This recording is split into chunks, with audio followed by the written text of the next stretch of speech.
Bueno, bienvenidos. Hoy inauguramos este canal de YouTube, donde ustedes van a encontrar seguramente pronto reportajes como aquellos que yo hacía para la cadena CNN, contenidos originales y por supuesto comentarios como el de hoy, que va a tratar sobre algunos temas argentinos y una situación internacional que me parece que vale la pena mirar con atención. Por lo tanto, tenemos hoy un comentario sobre el presidente Milei, un comentario sobre el estado de cosas de la economía argentina de hoy. Hoy es lunes, 1 de julio, por la noche. Vamos a hablar de una iniciativa rara del gobierno en materia política y vamos a mirar con atención lo que está ocurriendo en el mundo, que como ustedes saben tiene muchos perdedores y un ganador visible, muy visible, cuyo nombre vamos a revelar al final de este video. Ustedes saben que, primer tema, ustedes saben que ayer el presidente Milei le ofreció un reportaje raro a la cadena, al canal, perdón, TN en Buenos Aires. Y digo raro porque en el reportaje no se tocó un tema, Milei no mencionó un tema, lo voy a decir enseguida cuál es, probablemente lo más relevante que dijo en la semana no estuvo presente en el reportaje. El presidente Milei habló de la ley de bases, dijo que comenzaba a partir de una fase 2 del gobierno, dijo que en 6 meses el gobierno había reformado más cosas que la Argentina durante un total de 100 años. Sacó una cuenta rara, dijo que estas reformas de la ley de bases equivalían a 5 reformas de las hechas por Menem y a 8 si se incluía el DNU que está vigente, y agregó que esta ley constituía el punto final de la decadencia argentina y a partir de ahora Argentina se convertía, bueno, por una ley aprobada, en Alemania, en Italia o en Francia, ¿no es cierto? Bueno, un comentario obviamente muy extraño del presidente Milei. Al mismo tiempo, ratificó que la tasa de devaluación del tipo de cambio oficial será de aquí en adelante, como viene siendo, 2%. Y de esto vamos a hablar enseguida. Y agregó que no hay, como había dicho el ministro Caputo el viernes pasado, que no hay fecha para liberar el cepo cambiario. Y luego, como es habitual en el presidente Milei, habló de la pobreza intelectual de los economistas que lo critican, digamos, a los que llamó ignorantes o malintencionados. Se refería naturalmente al doctor López Murphy y a Carlos Melconian, de quienes dijo que eran unos fracasados y unos resentidos. Yo presumo que el término fracasado se refería a López Murphy y el término resentido a Carlos Melconian. Y dijo además, bueno, como Milei se ve a sí mismo, que ninguno de ellos, y presumo que ninguno de nosotros, tiene la altura intelectual para discutir conmigo, dijo, es decir, no conmigo, sino con él, naturalmente, ¿no? Esos son los aspectos, digamos, económicos que mencionó Milei en el reportaje que le formuló anoche Franco Mercuriali en TN. Luego atribuyó a presiones mediáticas la cuestionada nominación de Ariel Lijo para ocupar un lugar en la Corte. Dijo, las presiones mediáticas me tienen sin cuidado, ¿no es cierto? Y ahí volvió a compararse con Moisés, que es algo que no hacía tiempo que Milei no hacía. Milei venía ya directamente habiendo superado la etapa profética y se había convertido, según él, en el líder más relevante del mundo en materia de libertad, ¿no es cierto? Pero volvió a Moisés para relativizar las críticas, siendo que atribuyó lo del hijo a críticas mediáticas, ignorando que esas críticas mediáticas son la reproducción de una montaña de críticas que ha habido de muchos sectores en la República Argentina, ¿no? Luego habló de una fusión de fuerzas con el PRO, es decir, fusión es mucho más que coalición o alianza. Fusión es hacer de dos cosas una, ¿no es cierto? Milei aspira, evidentemente, a fusionar a su partido de la Libertad Avanza con el PRO. Ahí hay un obstáculo que se llama Mauricio Macri, ¿no es cierto? Un tema que veremos probablemente en la semana. Y finalmente, criticó duramente otra vez a los medios. Lo hizo en este caso con FOPEA, que es la federación que une el frente que une a muchos pechos argentinos muy importantes. Es una costumbre clásica de Milei, repetitiva, digamos, en lo que va de los últimos años en Argentina, de criticar a los medios porque sí, ¿no es cierto? Y digo raro porque el presidente no mencionó en este reportaje lo más relevante que dijo la semana pasada, que es que Argentina se encamina a un cambio de régimen monetario, que es una cuestión muy seria, es decir, no se puede estar anunciando un cambio de régimen monetario así como así y dejarlo colgado, sin ofrecer una explicación consistente al respecto.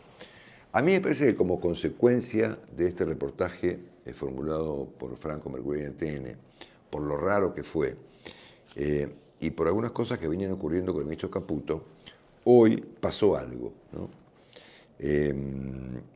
Tal vez los mercados dieron una respuesta a estos enfoques tan laxos de Milei y a los comentarios del ministro Caputo respecto de que, bueno, que ustedes ya saben que no hay levantamiento del cepo, por ahora por lo menos, que hay evidentes problemas con el Banco Central, que hubo un traspaso de deuda del Banco Central al Tesoro rara, digamos, cambiar una deuda de un bolsillo al otro, digamos, una cosa cuestionable. Y el resultado de esto fue que hoy los tipos de cambio libres, que todos estaban ya por encima de 1.300 pesos, están todos por encima de 1.400 pesos, ¿no es cierto? Que la brecha cambiaria volvió al 50% y que el riesgo país volvió a 1.500 puntos. Quiere decir que hoy algo pasó, alguna respuesta hubo de parte de los mercados, tanto al presidente Milei, tanto al ministro de Economía, Luis Caputo. A mí me parece que acá hay una inconsistencia muy visible y ciertamente muy grave entre la tasa de devaluación del tipo de cambio oficial, que es 2% mensual, que proyectado da 27 al año, es una cuenta exponencial, contra la inflación prevista para este año, que era mucho más alta, por supuesto, la prevista, que está bajando, pero sigue estando en el orden del 140% anual. Quiere decir que Argentina tiene para este año una inflación de 140 y una tasa de devaluación del tipo de cambio oficial de 27. Bueno, yo quisiera que alguien me explique cómo van a arreglar ese problema, ¿no es cierto? Porque el tipo de cambio oficial se va a comer 100% de inflación, 140 este año, más 20 que se comió en diciembre. Hasta hoy, principios de julio, ha habido, ponerle 100 de inflación y nada, 10 de devaluación, ¿no es cierto? Y por lo tanto, me parece que este punto es mucho más importante que el hecho de que los tipos de cambio libres suban, como pasó hoy con el tipo de cambio blue, con el contado con liquidación y con dólar MEP. Porque lo que sube, mañana baja, digamos, y los mercados libres son así, suben, bajan, depende del día, del humor o del saber de qué. Pero el problema central no es el tipo de cambio libre, con liquidación del MEP, que está en 1.400 y pico. El problema es que hasta que lo está en 953. Ese es el tema. Es decir, y que la brecha ya entre unos y otros es del 50 y viene subiendo, ¿no es cierto? Entonces, yo no estoy planteando que se deba devaluar, no soy un devaluacionista psicótico, como sugiere el presidente Milei de todos los que plantean esto. Yo lo que pido es una explicación. Es decir, a ver, ¿cómo van a resolver el problema de que tenemos un tipo de cambio que se actualiza al 2% mensual con una inflación del 140? Me parece que esto merece una explicación, merece un plan, merece una perspectiva, como se dice ahora, viste que es moderno, una hoja de ruta, ¿no es cierto? Bueno, y esto no está.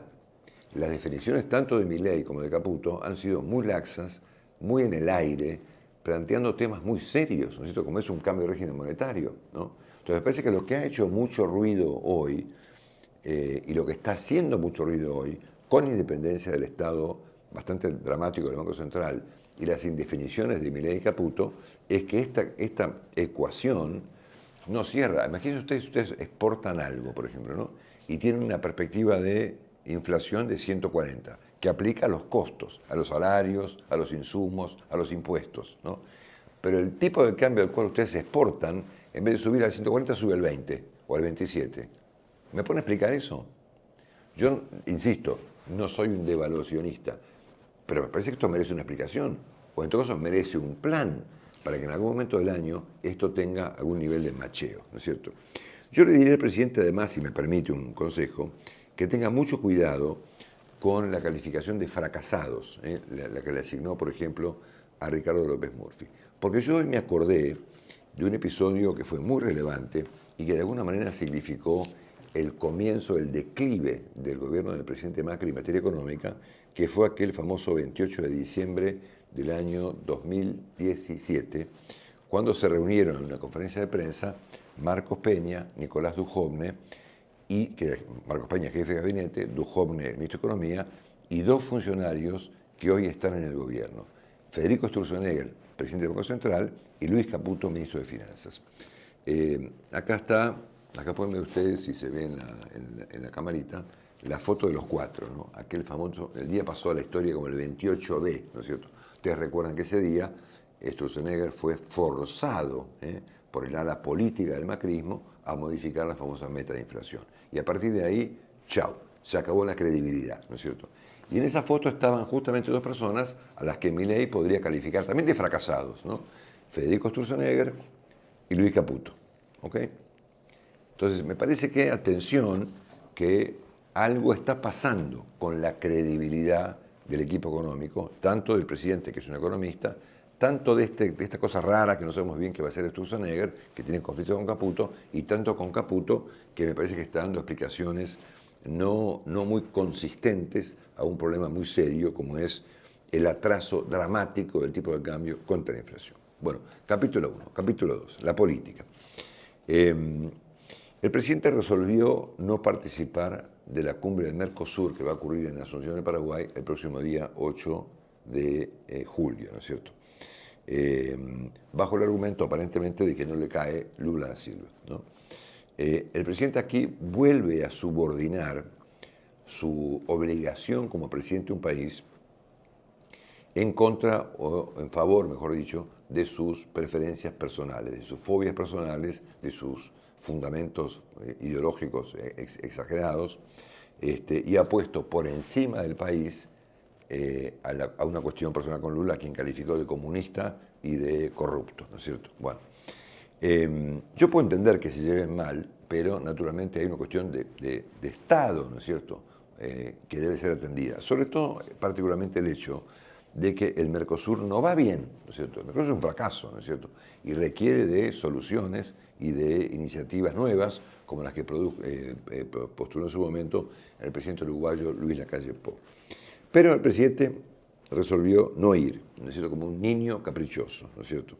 Y se pierde una oportunidad de sostener una relación obligatoria con nuestro socio principal, que es Brasil, y por supuesto de poder introducir eventualmente cambios en el anacrónico y fracasado formato del Mercosur.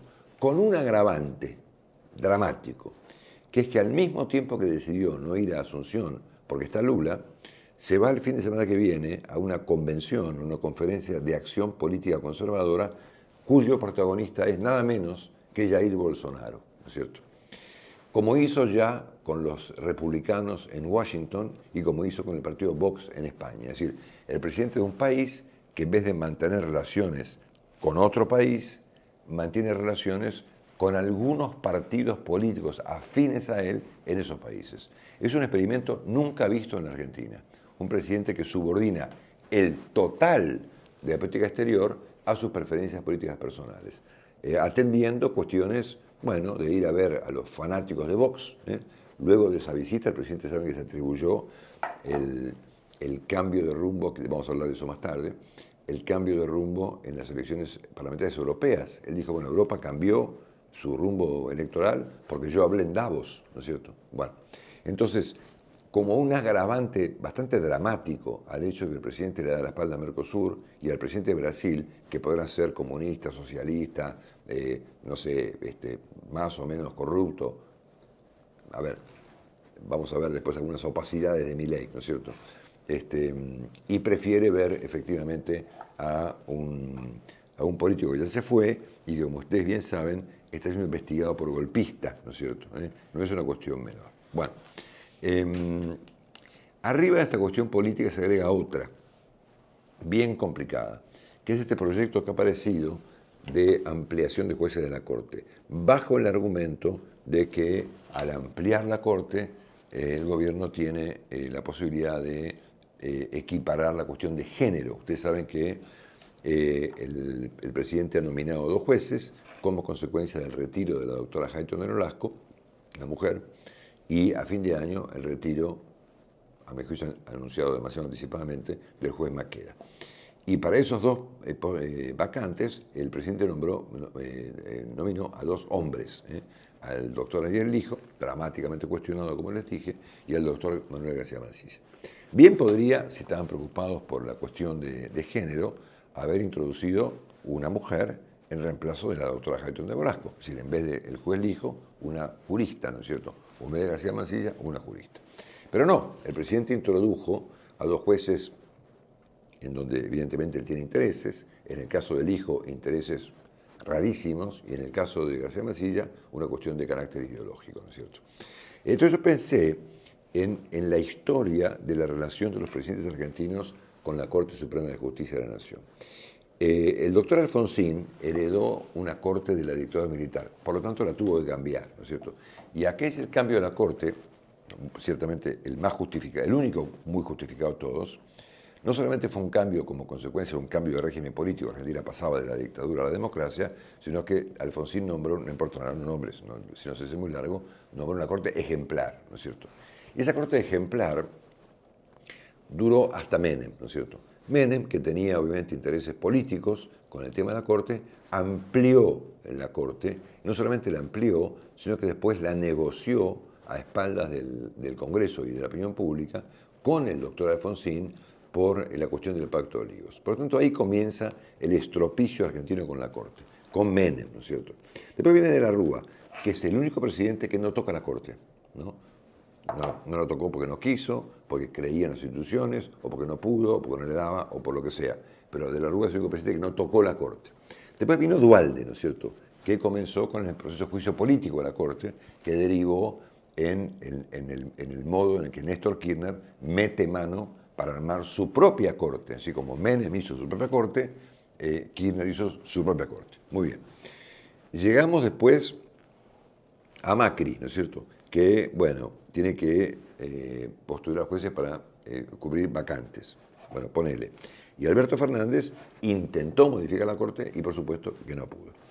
Y por lo tanto, ahora llega Milei, ¿no es cierto? Y vuelve al formato Menem-Kirchner, ¿no es cierto? Esto es, armar una Corte que le convenga políticamente, ¿no es cierto? Y en el caso particular de juez Lijo, vaya uno a saber qué clase de acuerdos opacos hay detrás de semejante nominación. Aquí, finalmente, antes de cambiar de tema, Milei vuelve a mostrar rasgos de un conflicto que él tiene evidentemente con las instituciones republicanas. Y esos rasgos, en general, si uno mira la historia de la política argentina en los últimos años, todos los rasgos se van acentuando, ¿no es cierto? Entonces Milei está mostrando rasgos encontrados, digamos, en conflicto con las instituciones democráticas, con la prensa, con la justicia, ¿no es cierto? Y la nominación de Lijo, naturalmente, es un asunto muy vidrioso. Bueno, y finalmente, no sé cuánto tiempo vamos, me quiero meter un poco con explicarles un poquito mi punto de vista respecto a las cosas del mundo. Ustedes saben que este año, 2024, es a nivel mundial un super año electoral. Se vota, creo que en diversos formatos, se vota en 58 países. Y van a votar este año, votaron o votarán, más de 2.000 millones de personas. Se ha votado en Rusia, donde ganó Putin. Se ha votado en la India, Putin fue reelecto, por supuesto, ¿no? En la India, donde fue reelecto el señor Narendra Modi, que es una suerte de autócrata de derecha. Se ha votado en México, donde ganó la candidata del presidente en ejercicio, López Obrador, señora Claudia Sheinbaum. Se ha votado en El Salvador, donde ganó el presidente Bukele. Y hasta acá tenemos 4 elecciones, Rusia, India, México y El Salvador, donde han ganado los oficialismos, ¿no es cierto? En Rusia, en la India, en México y en El Salvador. Se está votando en Irán en este momento. Hay una segunda vuelta entre un candidato ultraconservador y uno más moderado. Vaya uno a saber qué quiere decir más moderado en Irán, no lo sabemos.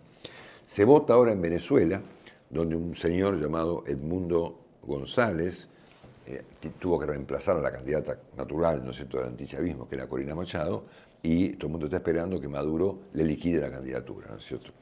Se vota en los próximos días en el Reino Unido, donde va a haber un cambio dramático de signo político, porque en el Reino Unido llevan 14 años los conservadores, han pasado 5 primeros ministros conservadores, entre ellos el señor Boris Johnson, ¿no es cierto?, que a mí me gusta llamarlo, se lo tomé a alguien, el idiota más culto del mundo, ¿no es cierto?, un tipo súper culto y muy idiota, ¿no es cierto?, que hizo un desastre con los británicos. Por lo tanto, entre Cameron, que empezó, Boris Johnson, que pasó, más un par más que duraron poco, más este final con el señor Rishi Sunak, se cumplen 14 años de gobiernos conservadores en el Reino Unido y han fracasado, ¿no es cierto? Y surge un candidato llamado Keir Starmer, que es algo parecido para el Partido Laborista británico a lo que fue Tony Blair, un tipo mucho más de centro que de izquierda. Ustedes saben que el Partido Laborista británico siempre fue el partido más de izquierda de todos los partidos de izquierda europeos, ¿no es cierto? Hasta Tony Blair, que volvió al Partido Laborista, un partido mucho más moderado, ¿no es cierto? Cuando se va Tony Blair, el laborismo vuelve al extravío y Starmer vuelve al laborismo británico a colocarlo en un punto de un centro muy moderado.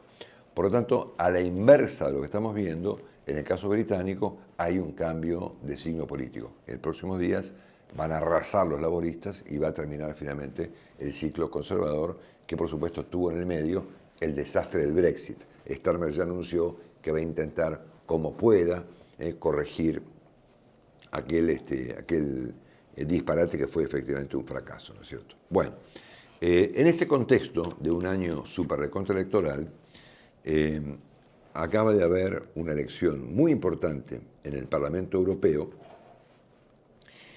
y acaba de haber un debate muy importante de cara a las elecciones de noviembre, del 5 de noviembre, en Estados Unidos, entre el presidente Biden y el expresidente Donald Trump, ¿no es cierto? Saben que como consecuencia del avance que hubo de los partidos de ultraderecha europeos, que no llegaron a ganar, ¿no es cierto? O sea, hay un Parlamento Europeo que va a seguir siendo manejado por una primer minoría, digamos, de centro, ¿no es cierto? Más o menos normal, ¿no es cierto? Pero el crecimiento de la ultraderecha europea ha sido muy importante. Y guarda que aquí dentro de la llamada ultraderecha europea, que tienen algunos temas que pueden tener razón, se esconden algunos asuntos muy complicados. Por ejemplo, Alternativa por Alemania, ¿no es cierto? Un partido político que creció mucho, nazis directamente. El partido de Marine Le Pen, ¿no es cierto?, en Francia, una versión, digamos, del posfascismo o del posnazismo, de posguerra, ¿no es cierto?, que encarna la señora Le Pen, que trata de moderarse un poco, pero debajo de ella hay unas fuerzas muy, muy complicadas, ¿no es cierto?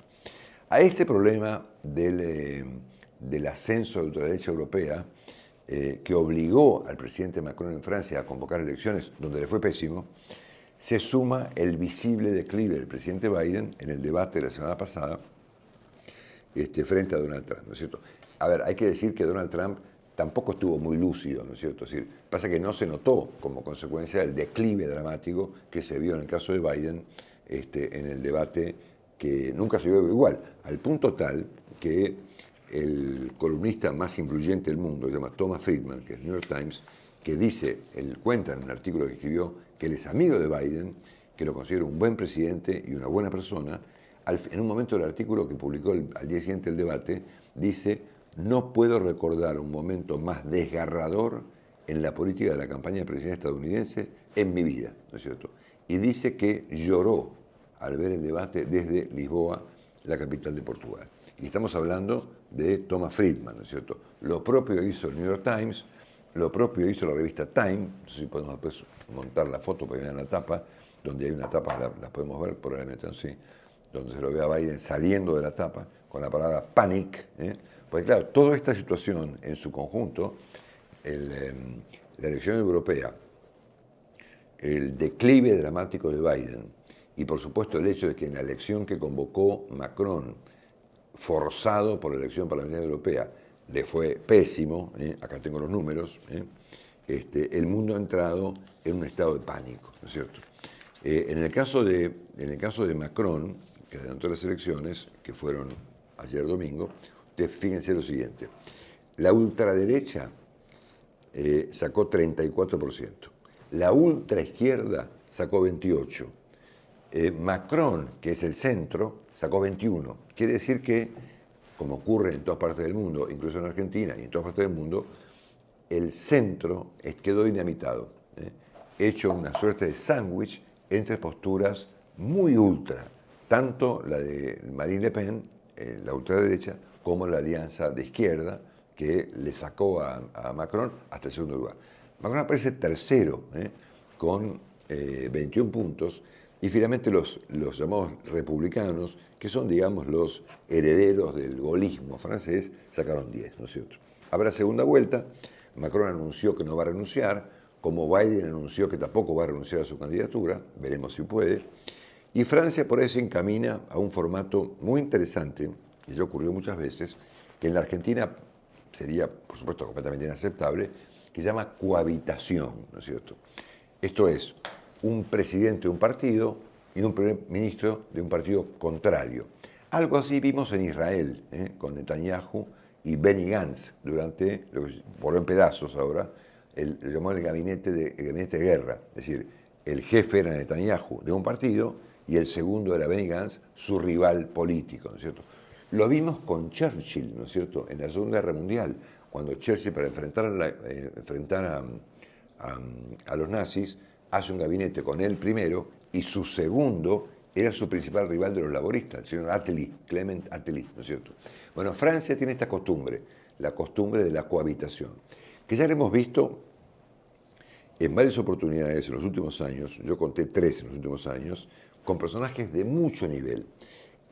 Es interesante mirar esto desde una perspectiva argentina, ¿no? Porque acá, por supuesto, sería completamente impensable, ¿no es cierto?, que hubiese, por ejemplo, un primer ministro, un presidente, por ejemplo, Milei, ¿no es cierto?, y un primer ministro, un jefe de gabinete del peronismo, ¿no es cierto?, o Macri presidente con un primer ministro del radicalismo. Eso sería una cosa impensable en Argentina, ¿no?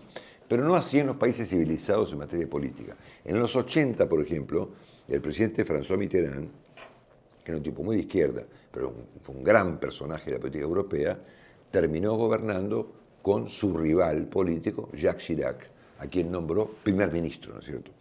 Paréntesis. Cuando Alfonsín introduce la figura del jefe de gabinete en la Constitución, está mirando esto, ¿no es cierto? Está mirando que ante la situación de una situación política complicada, puede haber una cohabitación entre el presidente y, en el caso argentino, el jefe de gabinete. Nunca se dio, naturalmente. Pero sí ocurre en Francia. Ocurrió con Mitterrand y Chirac. Luego Chirac renuncia a ser primer ministro de Mitterrand porque anuncia su campaña presidencial y ocupa su lugar, que era el ministro de Economía de Mitterrand, que era un tipo de la derecha, que se llamaba Edouard Balladur. Y luego gana Chirac y cuando le va mal tiene que convocar también a un primer ministro de izquierda, que en ese caso fue un personaje muy importante, llamado Lionel Jospin, ¿no es cierto? Bueno, me parece que Macron se encamina para salvar las papas a una situación similar. Va a tener que cohabitar, ¿no es cierto? O tener que cohabitar con los de la centroderecha, mejor dicho, con la ultraderecha, con un niño, ¿no es cierto?, que se llama Jordan Bardella, o Garbella, ¿no es cierto?, un personaje desconocido, 28 años tiene, que por supuesto sería el primer ministro del presidente Macron. O si pacta con la izquierda para frenar la ultraderecha, tendrá como primer ministro a alguien de izquierda. Volverá a Francia la cohabitación. Pero naturalmente el proyecto francés de ser un país moderado, un país de centro, atención con este dato, el país europeo, de Europa bien occidental, más enfrentado a Vladimir Putin, era justamente Emmanuel Macron. Y vamos a ver el tema de Putin al final de este comentario. Y en el caso de Estados Unidos, el declive de Biden le despeja, digamos, el camino a Donald Trump, que se lo ha visto últimamente muy radicalizado, sobre todo en un tema que tiene que ver con la seguridad mundial, que es la OTAN. Saben que Donald Trump anunció que de ganar las elecciones, Estados Unidos casi poco menos que rompe con la OTAN y que deja a Ucrania a su suerte y verdad, ¿no es cierto? Entre otras barbaridades que dijo, habló, por ejemplo, de la diferencia, esto en el debate, ¿no?, del trabajo de los negros y del trabajo de los hispanos y del trabajo de los blancos. Con lo cual dijeron, dígame una cosa, ¿qué es hoy en día el trabajo de los negros? ¿De qué está hablando? ¿No es cierto? Bueno, o sea, el papel de Trump fue espantoso, pero claro, fue opacado por este declive, por esta decadencia tan triste que se vio en el caso de Biden. ¿Cómo se puede arreglar este despelote? Bueno, El 19 de agosto próximo hay una convención en Chicago, ¿no es cierto? Al momento, el presidente Biden anunció que no va a presentar su renuncia, pero da la impresión de que la cosa no da para mucho, ¿no es cierto? Por lo tanto, hay una lista de candidatos para que esa convención en agosto nombre a un nuevo rival contra Donald Trump. Puede ser su vicepresidente, Kamala Harris, no se ha lucido mucho.